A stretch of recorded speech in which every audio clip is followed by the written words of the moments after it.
ታላላቆቹን የአውሮፓ ክለቦች የተመለከተ ወቅታዊ መረጃ ዕለታዊ የዝውውር መረጃችንን ጨምሮ ለእናንተ ውድ አድማጮቻችን መረጃዎችን የምናደርስበት የዩቲዩብ ገጻችን የመረጃ ክፍለ ጊዜያችን ላይ ትገኛላችሁ።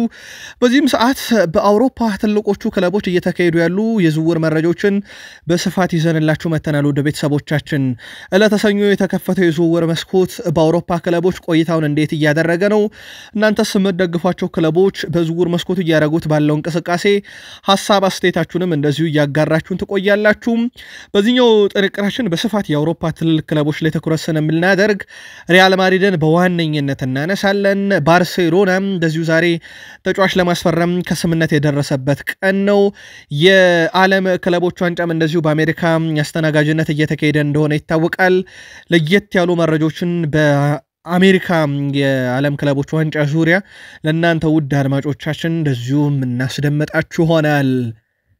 በተወዳጁ የእንግሊዝ ፕሪሚየር ሊግ ዛሬ ምርጥ ወጣት 6 ተጫዋቾች እጩ ተደርገው ተቀርበዋል። በዚህ ውስጥ 2 ተጫዋቾች ከአርሰናል፣ አንድ ተጫዋች ለቼልሲ ባይጫወትም አሁን የቼልሲ ንብረት ሆኗል። ሌላኛው የሊቨርፑል ቀጣይ ተጫዋች ይሆናል የሚባለው ነው። ለማንኛውም እጩዎቹን እንነግራችኋለን፣ እናንተ የዓመቱን ምርጥ ትነግሩናላችሁ። ከዛ በተጨማሪ በዝውውር መስኮቱ እንቅስቃሴ እያደረጉ ከሚገኙ ክለቦቹ ሲቲን እናነሳለን። ፔፕ ጋርዲዮላም ከዝውውር ጋር በተያያዘ ዛሬ ለየት ያለ መረጃ ሰጥቷል። እንዲሁም አንድ ወጣት ተጫዋች ከዛው ከፕሪሚየር ሊግ ክለብ ለማስኮብለል ጥረት እያደረጉ ነው፣ እናነሳዋለን። ቼልሲ ከአንድ ተጫዋች ጋር በተለይም ከክለቡ ጋር ድርድር እያደረገ እንደሆነ ሰምተናል። ለቼልሲ ደጋፊዎች እንደዚሁ በዝውውር መረጃ ክፍለ ጊዜ በስፋት የምናስደምጣቸው ይሆናል። ሊቨርፑል ዛሬ የሚጠብቁት ትልቅ እንግዳ አለባቸው። ከዛ በተጨማሪ ግን ዛሬ ሊቨርፑልን የሚለቅም ሰው እንዳለ ተረጋግጧል። ሌላ ከዳርዊን ኑኔዝ በተጨማሪ ማለት ነው። የኑኔዝ መዳረሻ ምናልባት ናፖሊ ሊሆን ይችላል የሚሉ መረጃዎች እየወጡ ነው። ግን ሊቨርፑል ቤት ሰፋ ያለ የዝውውር መረጃ ስለምናደርሳችሁ ሊቨርፑልያን ቆዩን። ከሰሞኑ ለአርሰናል ደጋፊዎች አንድ መረጃ አጋርተናችሁ ነበረ። ከዛ በሐሳብ መስጫ ሳጥናችን ላይ በርካታ የአርሰናል ደጋፊዎች በማይመጣ ነገር ነው የመጣህብን ብላችሁ ነበረ። ነገር ግን መረጃውን ከታማኝ ምንጮች አረጋግጬ ነበር ያቀረብኩላችሁ። ዛሬ ደግሞ ምናልባት እናንተ የምታምኗቸው ነፋብሪዞ ሮማኖ መረጃው እውነት መሆኑን አረጋግጠዋል። ለመሆኑ እኛ አቅርበ ነው ዛሬ የተረጋገጠው መረጃ ምንድን ነው? የአርሰናል ደጋፊዎች ጠብቁን፣ በዝውውር መረጃሽን በስፋት የምናነሳው ነገር አለ። አርሰናል ራሱን የቻለ የቴሌቪዥን ጣቢያ እንዳለው ይታወቃል። ዛሬ አንድ ጋዜጠኛው ያነሳው ለየት ያለ ነገር አለ። አርሰናል ቤት ከጌኬረስክም ጋር በተያያዘ አዲስ ያገኘነው መረጃ አለ፣ እናደርሳችኋለን። ማንቸስተር ዩናይትድ ብሪያን መቤሞ ቲም ቶክ ሰበር መረጃ ይዞቷል። ሌላው ዩናይትድን በጁላይ 1 ስለሚቀላቀለው ተጫዋች እንነግራችኋለን። ማንቸስተር ዩናይትድን የሚለቀው ተጫዋች ግዙፉን የአውሮፓ ክለብ ለመቀላቀል አሁንም ቅድሚያ እንደሚሰጥ ፋብሪዞ ሮማኖ አስነብቧል። ዩናይትድ ቤትም እንደዚሁ በርከት ያሉ መረጃዎችን ስለያዝን ዩናይትዳውያን እስከ ፕሮግራማችን ፍጻሜ ቆዩ። ዛሬ ግን በጥንቅራችን አንድ እግር ኳስ ተጫዋችን የተመለከተ በጣም ለየት ያለ መረጃ ይዘናል። እንደምትወዱት ተስፋ እናደርጋለን። እስከ ፕሮግራማችን ፍጻሜ ከቆያችሁ ነኝንም የምታደምጡናል። ስፖርታዊ መረጃችን ተጀመረ። ላይክ፣ ሰብስክራይብ፣ ሼር ማድረግ እንዳይረሳ። የዓለም ክለቦች ዋንጫ የመጀመሪያ ዙር በሁሉም ስቴዲየሞች ሲደረጉ የነበሩ ጨዋታዎች ተጠናቀው የሁለተኛ ዙር ጨዋታ ተጀምሯል። ታዲያ ሁስኮርድ የመጀመሪያ የምድብ ጨዋታዎችን ተንተርሶ ምርጥ 11 ይፋ ሲያደርግ ባየር ሙኒክ ከምርጥ 11 6ቱን አስመርጧል። አንድ ከኢንተር ሚያሚ ግብ ጠባቂ ሰርጂዮ ራሞስ በዚህ ውስጥ ተካቷል። በበርካታ የፕሪሚየር ሊግ ክለቦች የሚፈለገው ኢገር ጄሱስም በዚህ ውስጥ ተካቷል። ብራዚል የፊት መስመር አጥቂ። ከባየር ሙኒክ ግን ቦይታ አዲሱ ፈራሚ፣ ኦሊሴ ሙለር፣ ጀማል ሙሲያላ፣ ኮማን ተመርጧል። 10-0 ኦክላንድ ሲቲን ያሸነፈው ቡድን ነው። ከዛ ውጪ የ39 ዓመቱ ሰርጂዮ ራሞስ በተከላካይነት መካተት ችሏል። እጅግ በጣም አስደናቂ ግብ አስመልክቶን ነበረ በሳምንቱ። ለማንኛውም ምርጥ 11 በሁስኮርድ እነኝን ይመስላሉ። አዲስ ህግ በዓለም ክለቦች ዋንጫም እየተመለከተ እንገኛለን። ውድ ቤተሰቦቻችን ይሄኛው አዲሱ ህግ የ8 ሰከንድ ህግ ነው። ይሄም ግብ ጠባቂዎች 8 ሰከንድ በላይ ኳሱን ይዘው ጨዋታ የሚያዘገዩ ከሆነ በቀጥታ ለተቃራኒ ቡድን የማዕዘን ምት ይሰጣል። ይህንንም በዚህ ሳምንት ተመልክተናል፣ የማዕዘን ምት ሲሰጥ ማለት ነው። ስለዚህ በዓለም ክለቦች ዋንጫ የተጀመረው ህግ ምናልባት በቀጣይነት ብለን እንመለከተው እንችላለን። የማማሊዲ ሰንዳውስ ጨዋታ ላይ ነበር ይህን የተመለከትነው። አፍሪካ የተወካይ በድል እንደጀመረ ይታወቃል። ሌላው ቦካ ጁኒየሩ የአማካይ ስፍራ ተጫዋች የቀድሞ የማንቸስተር ዩናይትዱ አንድሬስ ሄሬራ ለያዝ ለገናሽ አስቸግሮ ነበረ ሰሞኑን በተለይም በሴኩሪቲዎች ወይም በተቆጣጣሪዎች ነበረ ከዳኛው ላይ ተያዘው ነገርየው የፍጹም ቅጣት ምት ሊሰጥ ነበረ ቦካ ጁኒየርስ ላይና አልቢትሩ የቫር ገዛ አስፈልጓቸው ቫር ለመመልከት በሄዱበት ሰዓት ነው አንድሬ ሄሬራ በዳኛው ላይ እንግዲህ የሰላት ትችትን ይዞ በኃይለ ቃል እየሮጠ ወደሳቸው ሲሄድ ያው ሴኩሪቲዎች አቆሞት ነበረ ባደረገውም ድርጊት ፊፋ ከቀይ ካርዱ በተጨማሪ 4 ተጫዋቾችን በቀጣይነት ቀጥቶታል ያ ማለት የቀሩት የምድብ 2 ተጫዋቾች ናቸው በጥሎ ማለፍ 2 ተጫዋቾች ላይ ላይገኝ ማለት ነው ቦካ ጁኒየርስም አልፎ እዛ ስለመድረሱ እርግጠኛ መሆን አይቻልም ሪያል ማድሪድ ቤት እንሂድ ፌነርባቼ ይፋዊ ድርድር ጀምረዋል ከሉካስ ቫስኬዝ ጋር ከሰሞኑ በርግጥ ይህ ነገር እንደሚጠበቅ ነገርናችሁ ነበር አሁን ከደቂቃዎች በፊት ዴቪድ ኦርኔስቴም ድርድሩ ቀጥሏል መዳረሻው ፌነርባቼ መሆን እድሉ ሰፊ ነው ብሏል ይህ የሪያል ማድሪድ ተጫዋች አዲሱ ፈራሚያቸው ዲያኑ ይሰን ደግሞ ሪያል ማድሪድ የመጀመሪያ ጨዋታውን በማድረጉ እጅግ በጣም ደስተኛ መሆኑን ተናግሯል በዓለም ክለቦች ዋንጫ በዚህ መለያ ዋንጫ ማሳካት ብቻ ነው የምፈልገው ብሏል እንደሚታወቀው በእግር ኳስ ዓለም ትልቁ ስኬት ዋንጫ ነው ዋንጫና ሪያል ማድሪድ ደግሞ ያላቸው ቁርኝት ይታወቃል ይሄንን እናሳካዋለን ብለዋል ሪያል ማድሪድ በፌድ ቫልቬርዴ አማካኝነት 92ኛው ደቂቃ አካባቢ ባለቀ ሰዓት ፍጹም ቅጣት ምት እንዳመከነ ይታወቃል በእርግጥ ያሲን ቦኖ ነው ያዳነበት ሪያል ማድሪድ 19 የፍጹም ቅጣት ምቶች ውስጥ 7ቱን ስቷቸዋል 63% ብቻ ነው ማስቆጠር የቻሉት ካለፉት 19 የፍጹም ቅጣት ምትና ሪያል ማድሪድ ቤት አሁንም ሁለኛ ፍጹም ቅጣት ምት ሊገኝ አልቻለም በእርግጥ በጨዋታው ላይ ፌድ ቫልቬርዴ መምታት ያው አለመኖሩን ተከትሎ ነው ኬሊያን መባፔ በእርግጥ እንደ ቅሬታም ያነሱት ነገር አለ ከፍጹም ቅጣት ምት ውጪ ነጥብ ለምጣላቸው ለአብነት ያክል ዲያኑ ይሰን የአየር ሁኔታውን አንስቶታል የአየር ጸባዩ በጣም ሞቃታማና አስቸጋሪ ነበር ነገር ግን ለኛ ብቻ እንዳልሆነ አውቃለሁ ለሁሉም ነው ግን ላለማሸነፍ ምክንያት ባይሆንም ግን የአየር ሁኔታው በጣም አስቸግሮናል ብሏል በእርግጥ ከመጀመሪያውም ጀምሮ የተሰጋው ነገር ይሄ ነበርም ቲቦት ኮርቷ ደግሞ አሁንም ያንቾሎት ያጫወት ነው እየተገበርን ያለ ነው ምክንያቱም በአራት ቀን ውስጥ አዲስ ፍልስፍና ልንላመድ አንችልም በጊዜ ሂደት ግን የአሰልጣኝ ዣቪ አሎንሶን የእግር ኳስ ፍልስፍና እየለመርን እንመጣለን አሁን ግን ተመሳሳይ ነው ብሏል የካርሎ አንቾሎቲን የሎስ ብላንኮች አሰልጣኝ ዣቪ አሎንሶ ሪያል ማድሪድ ከሂላል ጋር አቻ መውጣቱ የሚያሳፍር አለመሆኑን ገልጿል እሱ ላቻ ውጤቱ ይቅርታ አልጠይቅም ያሉት ዣቪ አሎንሶ የተጫወትነው ከጠንካራ ቡድን ጋር ነው ቀላል አልነበሩም ብለዋል አልሂላሎችን ቡድኑ ከእረፍት በኋላ ያሳየው ምላሽ ወድጄዋለሁ ቪኒሺየስ ጁኒየር በሙቀቱና በሜዳው ምክንያት ሆዱን ታሞ ነበር ብለዋል እሳቸው ግብ ጠባቂው ቲቦት ኮርቷ እንግዲህ ያለው ነገር ይሄኛው ነበር አንደኛው የጨዋታ ስታይላቸውን በጊዜ ሂደት እንለምዳለን የዲያኑ ይሰን ደግሞ የአየር ሁኔታው ነበረ አሰልጣኙም ያረጋግጡ ያ ነው ግን ቀላል ጨዋታ እንዳልነበረ እርግጥ ነው ብለው እሳቸውም በቀጣይ ጨዋታ ቡድኑ እንደሚሻሻልና ወደ ድል እንደሚመለስ ተናግረዋል ሳሊም አልዳውስሪ የአልሂላሉ ተጫዋች እኛ እዚህ የተገኘ ነው ለተሳትፎ ብቻ አይደለም ሙሉ ሳውዲን ወክለን የተገኘ ነው ናም ዋንጫውን ለማሳካትና ሳውዲ አረቢያንም ጭምር ለማኩራት ነው እዚህ የተገኘ ነው ብለዋል ጆዋ ካንሴሎ ሪያል ማድሪድን በተቃራኒም ስለመግጠም ተጠይቆ ነበር እኔ ቀንደኛ የባርሴሎና ደጋፊ ስለሆንኩኝ ከሪያል ማድሪድ በተቃራኒ ነበር ቆመው የትፔቲኛው ማጋጣሚ ነጥብም ስላስጣልናቸው ደስ ብሎኛል ማሸነፍ ይገባን ነበር ብለዋል ያው በማለዳው መረጃችን ከተከታተላችሁት የአልሂላል የመጀመሪያ 45 ፍጹም የበላይነት የሪያል ማድሪድ ደግሞ ሁለተኛ 45 ፍጹም የበላይነት የተመለከተው ነበር አልዶስሪም እኛዝ ያለነው ለተሳትፎ ሳይሆን ድል አድርገን ዋንጫውን ይዘን ወደ ሳውዲ አረቢያ ለመመለስ ጭምር ነው ብለዋል ባርሴሎና ኒኮ ዊሊያምስን በ6 ዓመት ኮንትራት ለማስፈረም በ02 ከተጫዋቹ ጋር ከስምምነት ደርሷል ተጫዋቹስ አስቀድሞ ተስማምቶ ነበር ይፋይ ስምምነቱ ነው ዛሬ ተፈጸመው በስምምነቱ መሰረት ውድ ቤተሰቦቻችን እስከ 2031 በባርሴሎና ይቆያል በአመት ያው ቅናሽ ማድረግ ነበረበት 7 ሚሊዮን ዩሮ አካባቢ ያገኛል ተብሎ ይታሰባል አመታዊ ጥቅል ደሞዙ ከ10 ሚሊዮን ዩሮ በላይ ውድቅ አድርጎ ነው ይሄንን ዝውውር የተቀበለው ባርሴሎና የሂሳብ ስራዎችን እየሰሩ ነው ተብሏል ከአትሌቲኮ ቤልባኦ ጋር 58 ሚሊዮን ዩሮ የውል ማፍረሻ እንዳለው ይታወቃል ኒኮ አስቀድሞ ሁለት ጊዜ ከባየር ሙኒክ ጋር ድርድር ቢያደርግም አርሰናል በይፋ ጥያቄ ባያቀርብለትም ፍላጎት እንዳለው ቢያውቅም ለፈላጊዎች ሁሉ መቀላቀል የምፈልገው ባርሴሎና ነው ብሎ አስቀድሞ ዝውውሩን ዘግቶ ባርሴሎናን ብቻ እየጠበቀ ነበር። ትላንት ከስፖርቲንግ ዳይሬክተራቸው ዴኮ ጋር ሰፋ ያለ ውይይት ካደረጉ በኋላ ነው ከስምምነት የደረሱት። አሁን የቀረው ነገር ከቢልባኦ ጋር የሚደረገው ድርድር ነው። በእርግጥ 58 ሚሊዮን ዩሮን የመክፈል ግዴታ አለበት ባርሴሎና። ባይሆን ባርሴሎና ድርድር ያደርጋል ተብሎ የሚጠበቀው የመዋቅር ሂደቱ ላይ ነው። እንዴት ይከፈል በሚለው ጉዳይ ላይ ነው። በቀጣይ ቀናት የአከፋፈል ሂደቱን ከተስማሙ በኋላ በቀጥታ የሕክምና ምርመራውን ያደርጋል። ከዛ እንደተለመደው ላሊጋው በዣቪየር ቴባስ የሚመራው ላሊጋው ይመዘግብላቸዋል አይመዘግብላቸው የሚለው ደግሞ ልክ እንዳምነው ዘንድሮም የውዝግብ አካል ሆኖ ይቀጥላል ተብሎ ይጠበቃል።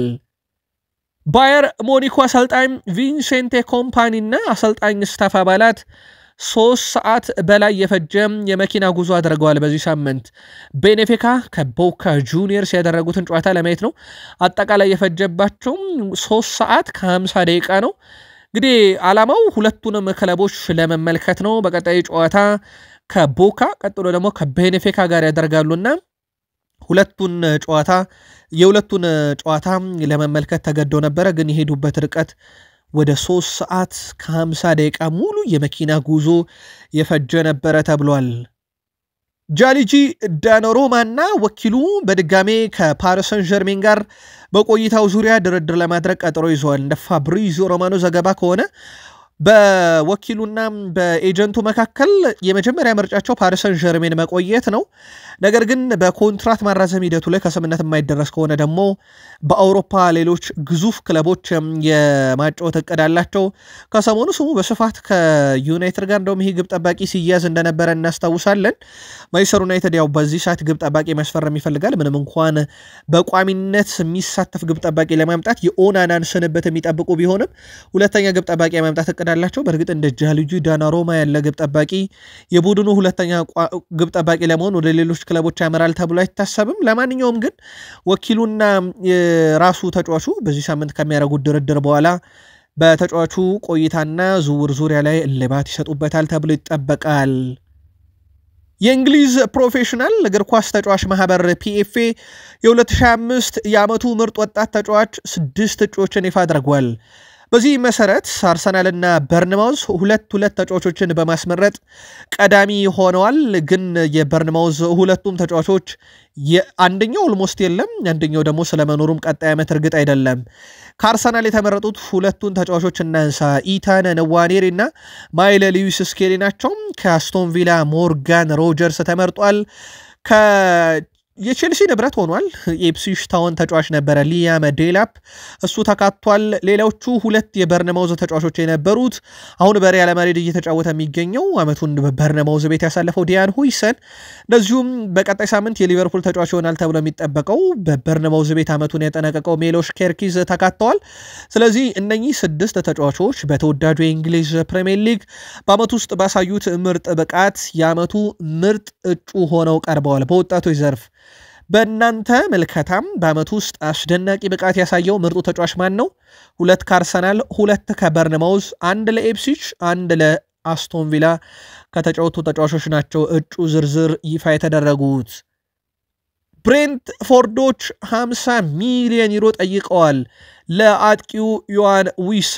በእርግጥ ይህንን አጥቂ ለመውሰድ በርካታ ክለቦች ፍላጎት አላቸው። ወደ ቤተሰቦቻችን ለአብነት ያክል በቅርቡ ኖቲንግሃም ፎረስትን፣ ቶትንሃም፣ ፌነርባቼ፣ ጋላታሳራይን ሰምተናል። በሩመር ደረጃ ተጨባጭ ባይሆንም የአርሰናልንም ስም ስንሰማ ነበረ። በእርግጥ ከሰሞኑ ቶትንሃም ሆትስፐርስ በግልጽ የዚህ ተጫዋች ፈላጊ ነበሩ። በዋነኝነት አሰልጣኝ ቶማስ ፍራንክ ወደ ቶትንሃም ማምራታቸውን ተከትሎ እሳቸው በብሬንትፎርድ ቤት ምርጥ ጊዜን እንዲያሳልፉ የረዷቸውን ተጫዋቾች ይወስዳሉ ተብሎ ነበር። ያው የብሪያን መቤሞ ጉዳይ ቀርቷል። አሁን ዮዋን ዊሳን ፈልገዋል። 50 ሚሊዮን ዩሮ ብሬንትፎርድ ለከፈለ ማንኛውም ክለብ ተጫዋቹን ለመሸጥ ፈቃደኛ ነን ብለዋል። በቀጣይ የዚህ ተጫዋችን የዝውውር ጉዳይ በትልቁ በቀሩት የዝውውር ቀናቶች ውስጥ የሚጠበቅ ይሆናል። ዝውውር መስኮቱ ከተከፈተ 4 ቀን ሊዘጋ 7 ቀን እንደቀረው ይታወቃል። ኒካስል ዩናይትድ የበርንሌውን ግብ ጠባቂ ጄምስ ትራፎርድን የግላቸው ማድረግ ይፈልጋሉ። እናም አስቀድሞ ግን ኒክ ፖፕ ክለቡን መልቀቅ ይጠበቅበታል። ኒክ ፖፕ ደግሞ በዚህ ሰዓት ክለቡን የመልቀቅ ምንም አይነት ፍላጎት የለውም ተብሏል። ናም ሁለቱንም ቋሚ አድርገው ማሰለፍ አይችሉም። ኒክ ፖፕንም እንደዚሁም ጄምስ ትራፎርድን እነሱ የበርንሌውን ግብ ጠባቂ በዋነኝነት ኒውካስሎች የፈለጉት ለቋሚ ግብ ጠባቂነት ነውና የኒክ ፖፕን ስንበት ቢፈልጉም ኒክ ፖፕ ግን በዚህ ሰዓት ክለቡን ለቀቂ ንቅንቅ አለልም እያለ ነው። በቀጣይ ትልቅ ድርድር ይጠብቃቸዋል። እንዴት አድርገው ኒክ ፖፕን አሳምነው ከክለቡ ያስወጡታል? በርንሌስ በስንት አሳምነው ተጫዋቹን የግላቸው ያደርጉታል የሚለው ደግሞ በቀጣይ ይጠበቃል። የፔፕ ጋርዲዮላው ቡድን ማንቸስተር ሲቲ በክረምት የዝውውር መስኮት የነቃ ተሳትፎን ከማድረግም በተጨማሪ በጥር ጀምሮ ተጫዋች ሲያዘዋውሩ ነበረ።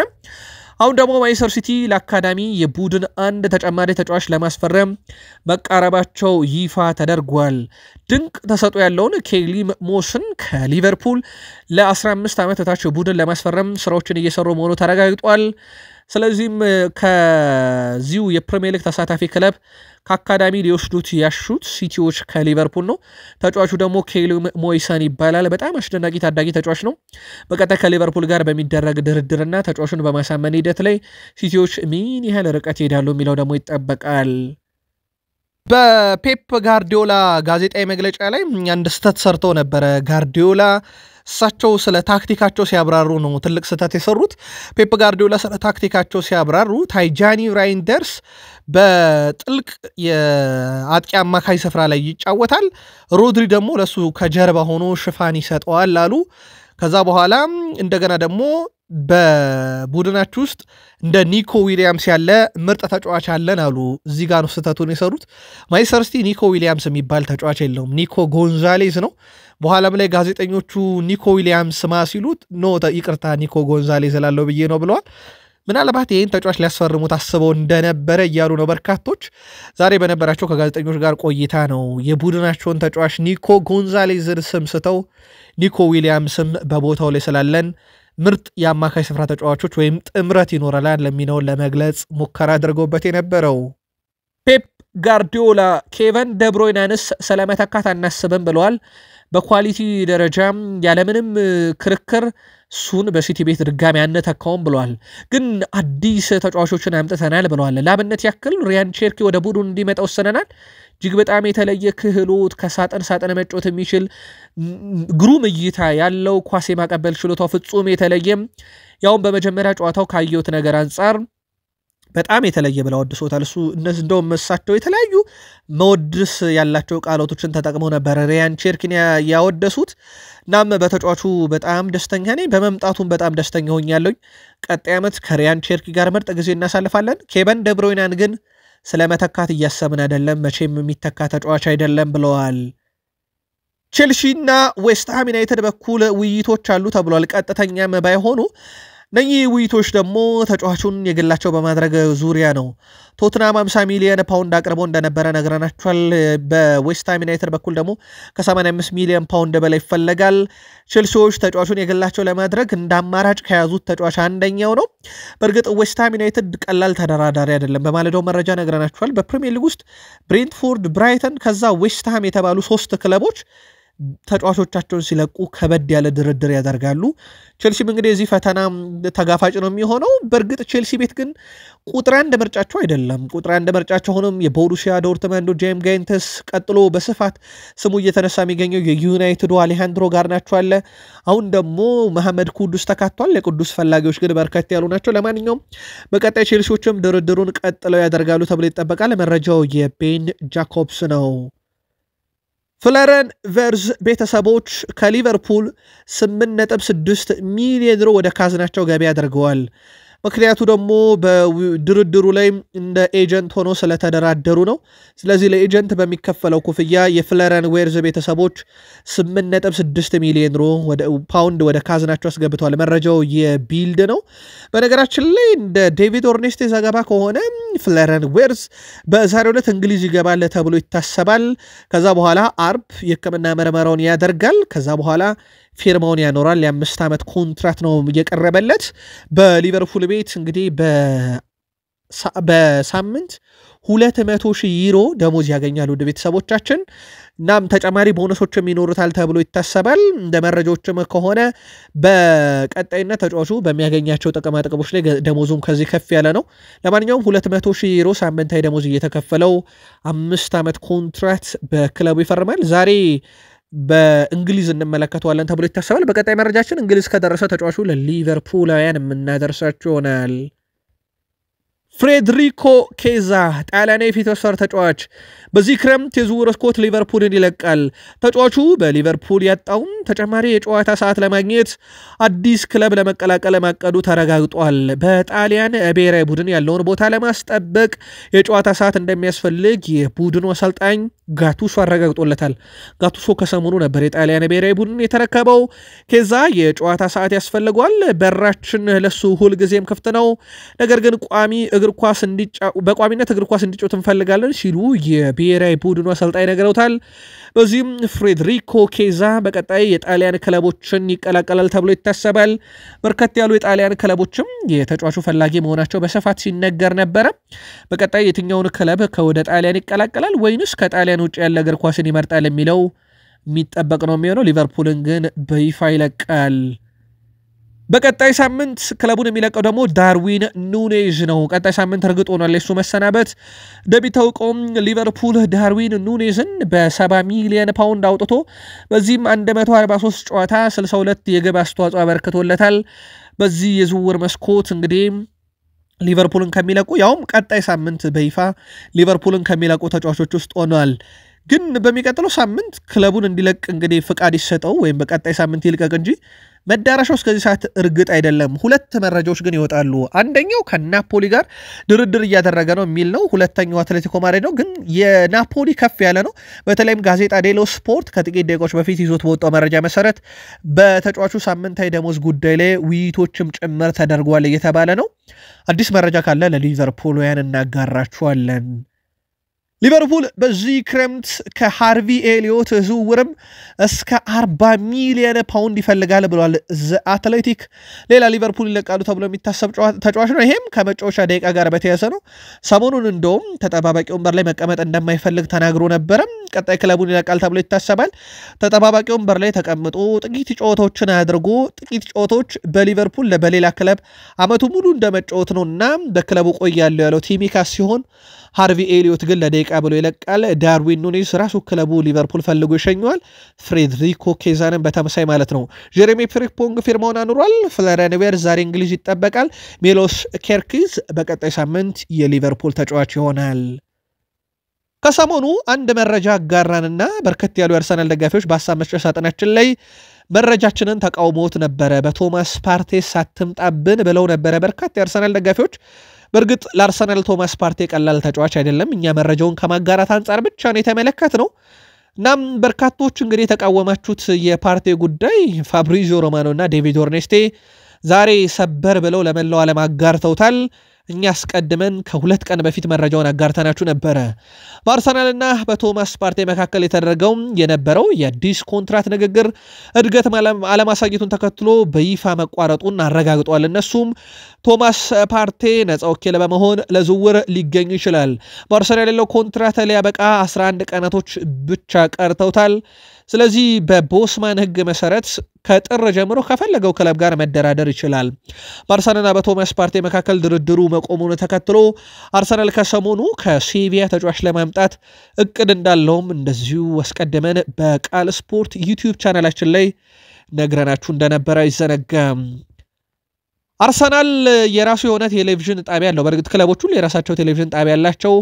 ታዲያ የአርሰናል ቲቪ ጋዜጠኞች ማይክል አርቴታ ለምን ሼሽኮን መረጠ በሚል ውይይት ሲያደርጉ ነበረ። ውይይቱ ላይ የተመለከትኩትን ልንገራችሁ። አርቴታ ሼሽኮን የመረጠው በካይ ሃቨርትዝ ምክንያት ነው ብለዋል። በእርግጥ እሳቸው ማይክል አርቴታ አጥቂ ቢያመጡም በካይ ሃቨርትዝ ላይ ተስፋ አይቆርጡ በጣም ነው የሚወዱት ብያችሁ ነበረ። ከሰሞኑ ጋዜጠኞቹም ያረጋገጡት ይሄንን ነበረ።